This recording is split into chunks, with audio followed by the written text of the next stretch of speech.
Happy Passover, happy Easter, Ramadan.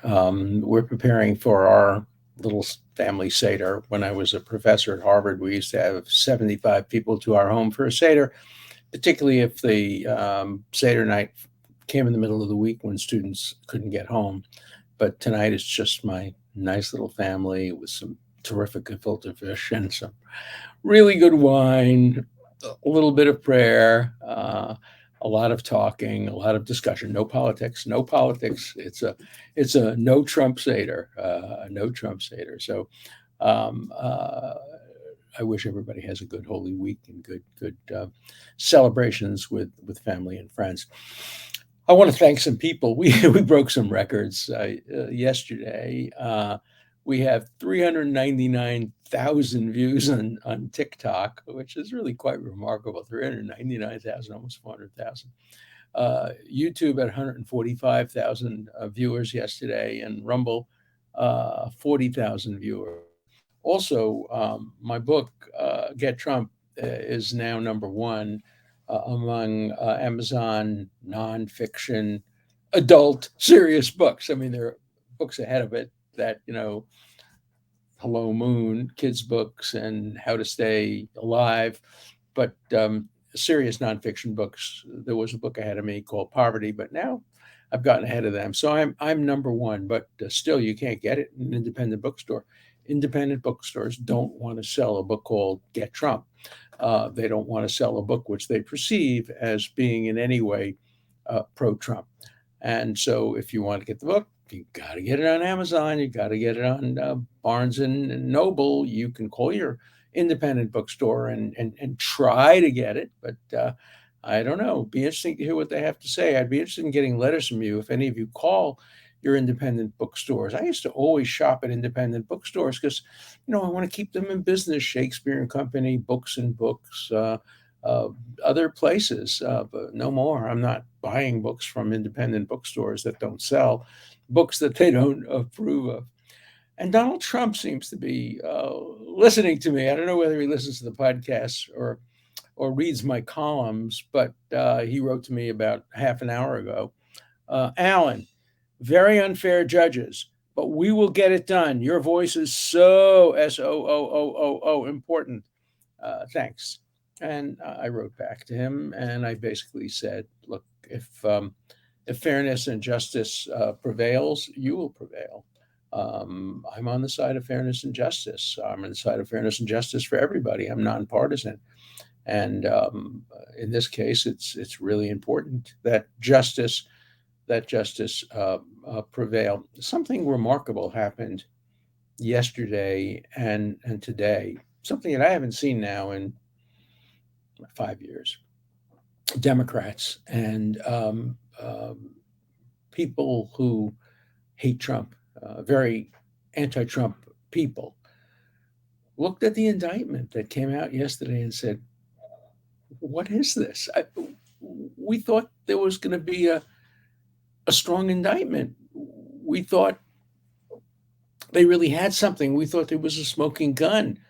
Dershowitz was on television saying he doesn't see this much, and we were criticizing him, saying, "Well, what do you know? You haven't seen the indictment." And Dershowitz was saying, "Oh, I know I haven't seen the indictment, but I've seen the witnesses, and I have a lot of experience here. I've advised a lot of clients based on uncertainty, and I have a pretty good hunch that there's not much there." Part of me was wishing there was something there. I mean, I would have loved nothing more than to have to apologize and say, the American system of justice is fair and just. Alvin Bragg really has come up with something. I'm sorry that I underestimated him. I apologize. I was hoping for that because I care more about our system of justice than about any particular candidate or individual. But then when I read the indictment, and believe me, I read it carefully, there's nothing there. There's just nothing there. And don't listen to me.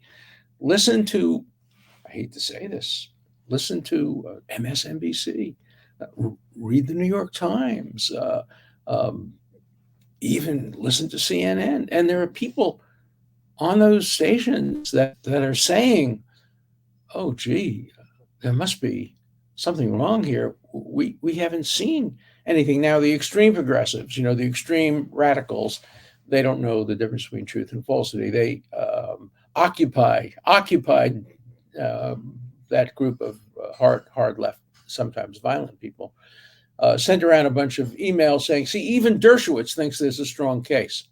And they misquote me, of course, as saying Trump might lose in New York.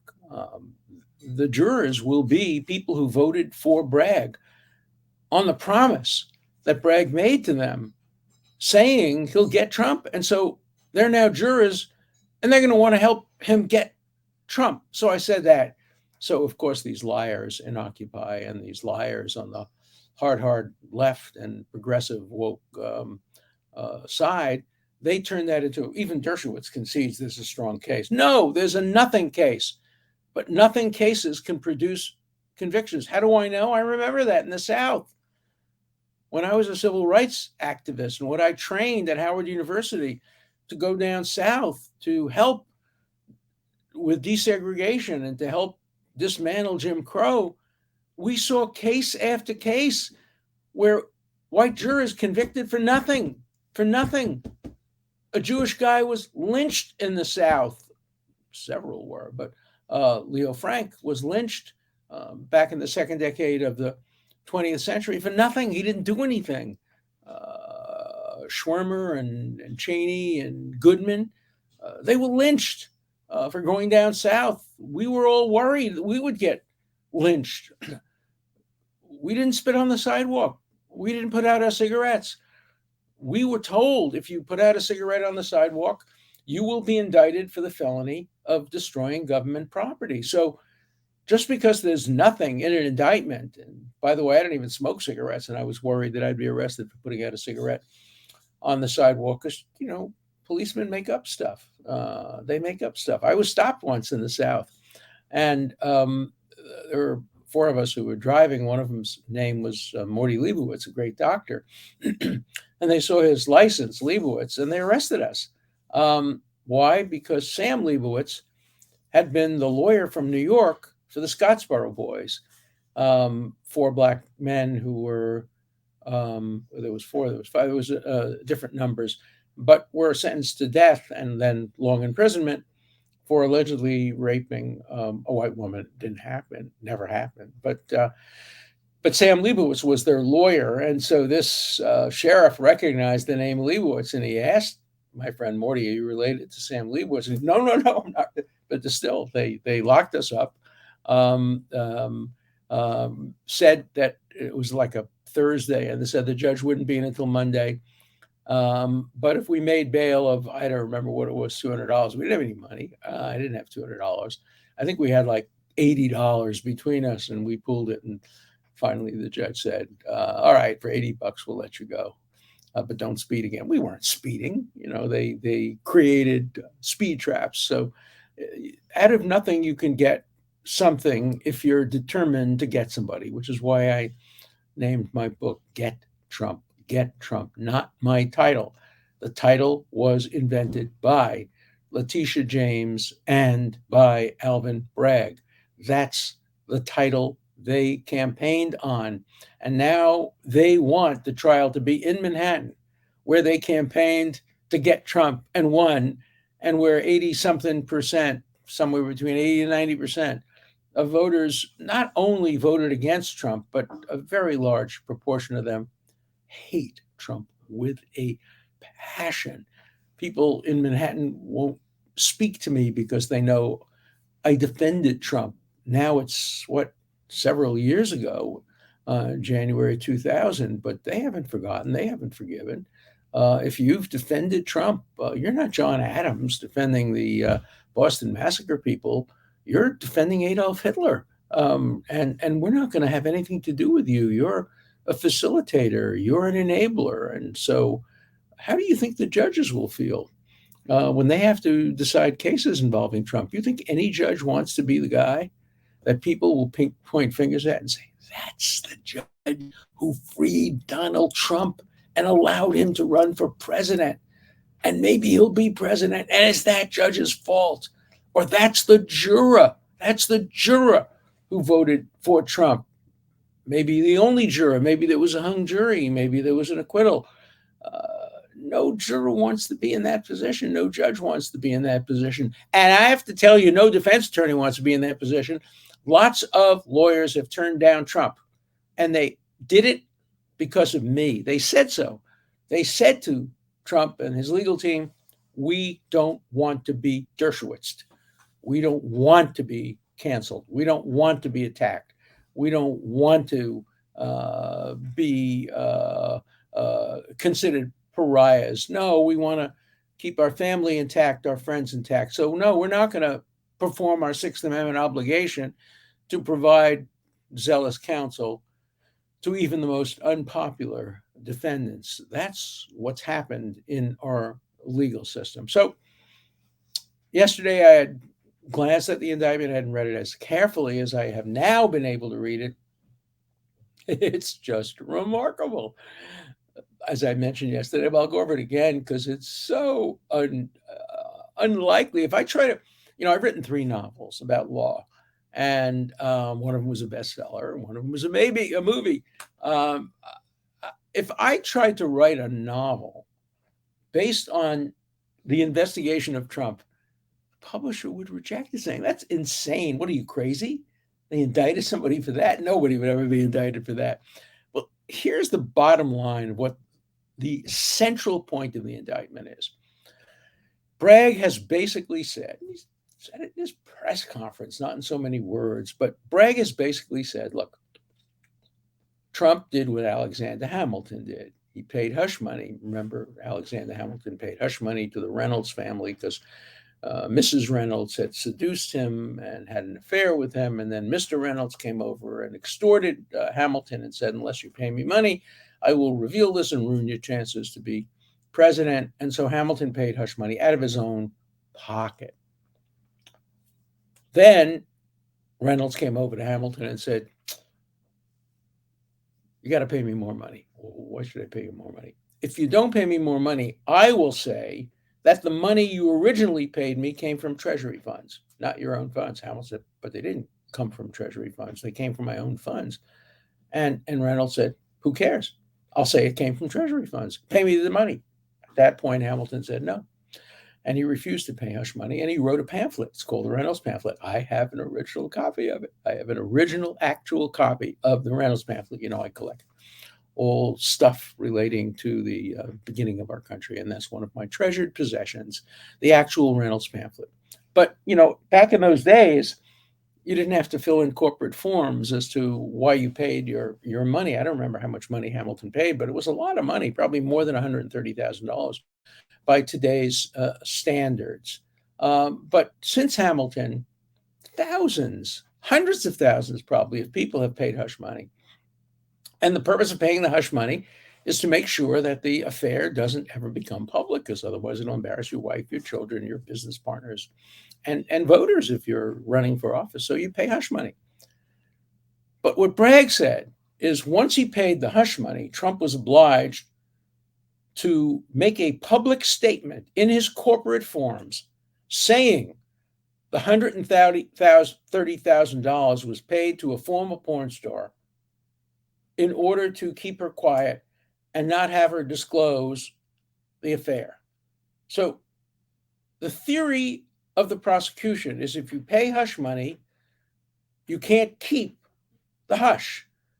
You pay the money, but the hush doesn't happen because you then have to disclose that you paid the money for the hush.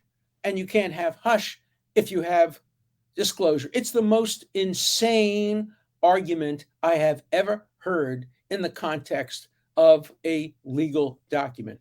Let me make a categorical statement. Never in the history of America has anybody ever paid hush money and put the fact that he paid the hush money and to whom and for what reason in a public form. And never in American history has anybody ever been indicted for failing to put in the corporate form the fact that he paid the money to keep the person quiet. It just has never happened. And I issued a challenge to Bragg, Harvard Law School graduate. I don't remember him. He might have been in my class. I hope not. I taught two classes, mostly at Harvard Law School, basic first year criminal law, and then ethics, legal ethics for criminal lawyers. A lot of prosecutors and criminal defense lawyers took that course. I don't think that Alvin Bragg took it. I don't remember him. It's possible. I had 10,000. I had 10,000 students. But the idea that you would indict somebody for that, for failing to disclose payment of hush money that was designed to prevent public disclosure of a perfectly legal affair, consensual affair. They were all over the age of consent. Nobody claimed it wasn't consensual.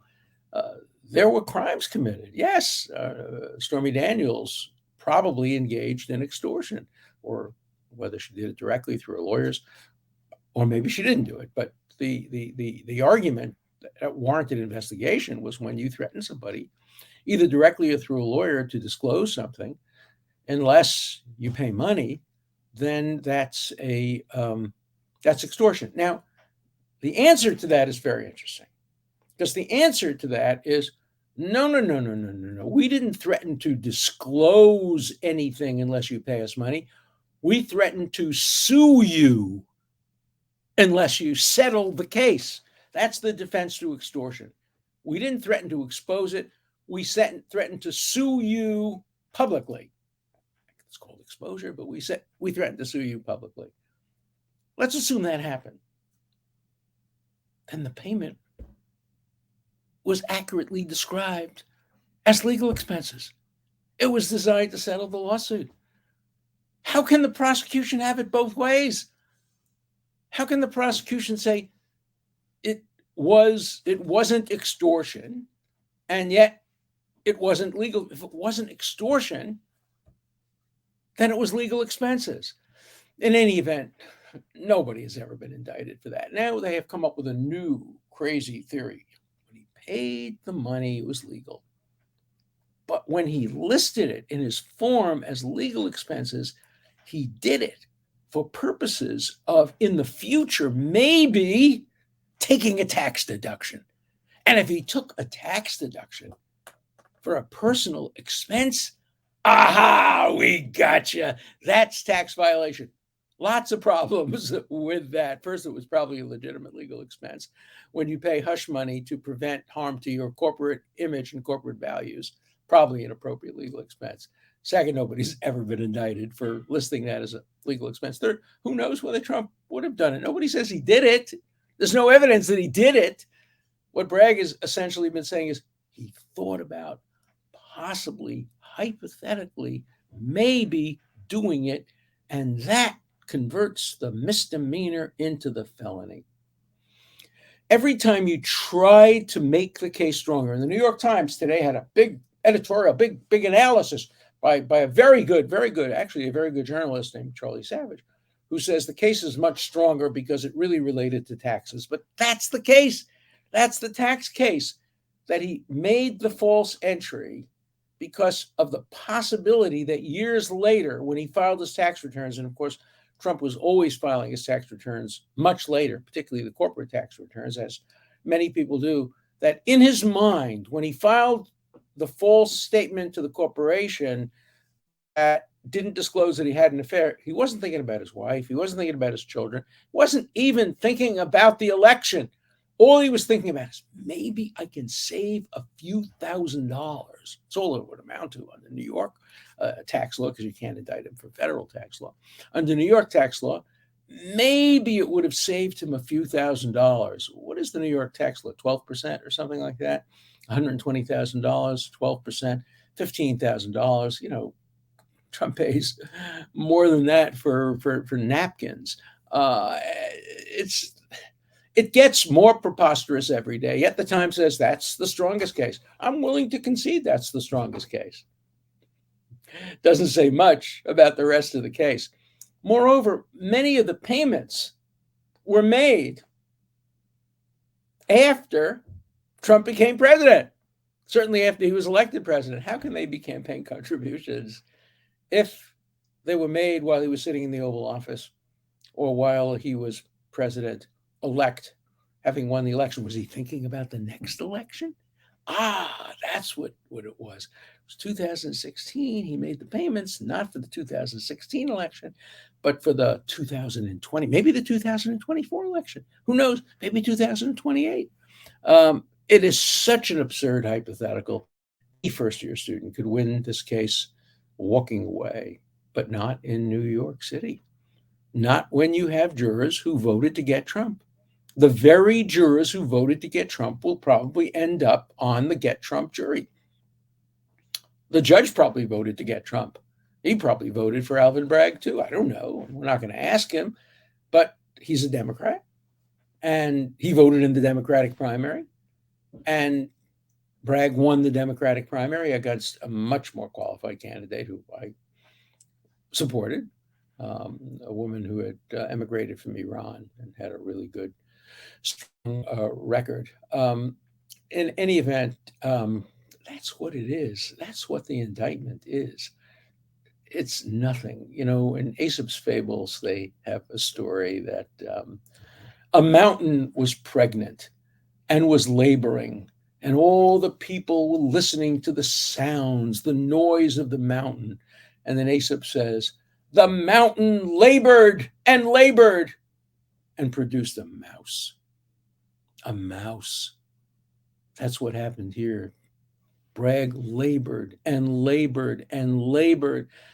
Find me a crime. Create me a crime. I gotta follow my campaign pledge. I promised to get Trump. 2 of my people quit. The Times is attacking me. Everybody's attacking me. Find me, make up, discover, invent, concoct a crime. And what did they come up with? A mouse named Mickey. This is the most Mickey Mouse case I have ever seen in my life, but it's not necessarily a case that will be lost in an unjust, biased New York system in Manhattan, considering the voting patterns and considering how many people voted for District Attorney Bragg, who promised as part of his campaign to get Trump. Thank you, Mr. Bragg, for giving me the title for my book. Thank you for helping make it a bestseller. And I have said before, I think the best message we can send to Bragg is keep it a bestseller. And at least that sends a message to Bragg and to others like him. Somebody's watching. Somebody is taking account. Somebody is writing articles. Since I wrote Get Trump, I've probably written 20 articles on this subject. I'm planning a new book called The New McCarthyism, which will deal with how the hard left has recreated some of the greatest evils of McCarthyism. And that will be out probably in several months. But in the meantime, get Trump.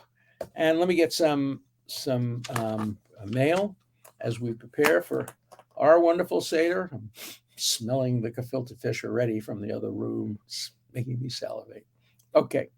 Thank you, Professor Dershowitz. You're a true patriot. It's interesting. Today our house had a little problem with gas leaks, so we had to take all the pictures down from the wall. So today I was hanging them back up. I hung up the Declaration of Independence, Common Sense by Tom Paine, a letter by George Washington in the hand of Alexander Hamilton, a letter from James Madison, a letter from Abraham Lincoln, and a letter from John Adams. So I walk by these symbols of American history and American exceptionalism every single day when I leave the house, and it really inspires me. I'll never be able to emulate any of the founders, but I'm sure as hell going to try to follow their principles.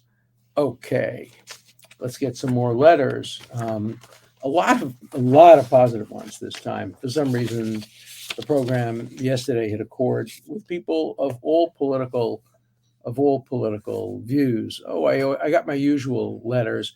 Oh, we like you for defending Trump, but how could you have voted for Hillary Clinton? I get that all the time. But look, my politics are my politics. I don't use my political views to determine who I represent. I represent the Constitution. I represent the Bill of Rights. I represent the rule of law. I try my best to do objective, nonpartisan justice. How can you not like this man? He admits he's not a Trump supporter, but he's a supporter of the law and common sense. It's a sad situation for democracy. Um, I like the way Professor Dershowitz waited until after the indictment to state his definitive views, but surprisingly, he has been right all the time. This is indeed a mouse case. Well, the reason I'm right most of the time is not because I'm smarter than the people on CNN or MSNBC, but I'm more objective. They tell you what they think should happen, and they disguise it as predictions about what will happen. I never do that. I tell you what I think will happen. I make predictions, and sometimes the predictions are very much against my own personal views. Okay. Thank you for putting the country above your party. Wish there were more reasonable and rational people like you who are brave enough to speak against the cult. There are a lot of people who are willing to talk, but they're willing to talk only in private. And, it was Edmund Burke, one of the great political philosophers who had a big influence on our revolution, who said, all that is needed for evil to prevail is for good people to remain silent. And I see that all over. 50 years of teaching at Harvard Law School, teaching at Stanford, teaching at NYU, teaching and lecturing all over the world. And I haven't seen too many professors with tenure showing courage. Oh, they speak a good game at lunch and they speak a good game at faculty meetings, but you try to get them to say something that will get students upset at them. Don't count on it. You're not going to get professors to do that. Professors don't want to get low ratings and low rankings. They want to be deemed popular by the students, and that's becoming harder and harder to do as the students are becoming more and more extreme, mostly on the left, some on the right as well. And so it's so important to move our country more toward the center. But I'm worried that's not the direction it's going. When I think of what happened at Stanford, where the Lawyers Guild, the National Lawyers Guild, there are 100 chapters all over the country, organized a campaign to prevent a judge from speaking because they didn't like his views. I don't like his views, but I want to hear what his views are. I want to hear what he has to say. That's what law school is about. You're not supposed to only listen to views that are ones that you accept. But the Stanford, probably 100 students, organized by the National Lawyers Guild, stopped him from giving his speech. The same thing happened similar thing happened at Yale, and Georgetown University. There's some rumblings at Penn, some rumblings at Columbia. These are the elite schools. These are the schools that, whether you like it or not, are going to produce the next batch of judges 20 years from now, congressmen, maybe 10 years from now, maybe a president. After I'm long gone, but while many of you are still around, will there be a president ever in the United States that comes from this extreme, woke, progressive generation? I hope not. We're a moderate, centrist country. I hope Americans don't ever vote for an extremist on either side. But I'm not completely confident that hope will be a valid prediction. Again, I'm stating what my hope is, and then I'm contrasting it with my prediction. My hope is optimistic. My prediction is more pessimistic. Before the details of the indictment were released, I told my wife I would listen to lawyers Dershowitz, Turley, and McCarthy, and if they were in agreement, go with their opinion. I'm curious what the other two will say, but I'm guessing they won't be far off Mr. Dershowitz's analysis. I am often very close to McCarthy, who I know, just met him a couple of times, very bright and very principled and very honorable. And I don't remember if I've ever met Turley. If I had, it's just to say hello. I don't know him. But they both represent views fairly close to mine. I think politically they're both more conservative than I am. I can't speak for them. They have to speak for themselves. I think I'm more to the liberal side of the political spectrum politically, but legally, our views tend often to come out similarly. On this, the three of us have totally criticized the indictment. McCarthy, on certain grounds, largely the chronology of the indictment, the fact that so many of the counts occurred after the election and while Trump was president, Turley on a variety of grounds, statute of limitations, et cetera, and me on a variety of grounds. You can obviously get my views and get Trump because I anticipated all of this. So even though the book was published 2 weeks before the indictment, everything in the book anticipated what was going to happen and anticipated it correctly. So, it's a book you can read about what happened, even though it was written before it happened. If you were Trump, would you ask for a bench trial? Can you do that in New York if it gets to trial? Generally, you can. In the federal court, by the way, you can't. You have to agree, and the prosecution has to agree. I think that's wrong. Only the defendant has the right to trial by jury, and he should have the right to waive it, but that's not the federal law. Chief Justice Warren, a great justice, wrote a bad opinion on that issue. I'm not positive what the law is in New York, but it's a moot question. Trump is not seeking a bench trial. Believe me, there's no way he's going to put his fate in the hands of an elected Democrat judge whose family has close connections to Democrats. Do you think this judge would want to come home to his whatever he celebrates, the Easter dinner, and have everybody point to him and say, "That's the guy that freed Donald Trump. That's the guy"? Robes don't give courage to ordinary people. When Madison wrote If Men Were Angels, he included judges. They're not angels. They're human beings with the passions and prejudices of human beings. So no, Donald Trump's not going to waive trial by jury. So happy Passover, happy Easter, happy Ramadan. I'll be a little more bloated and fat from eating so much matzah tonight, but I look forward to seeing you next week.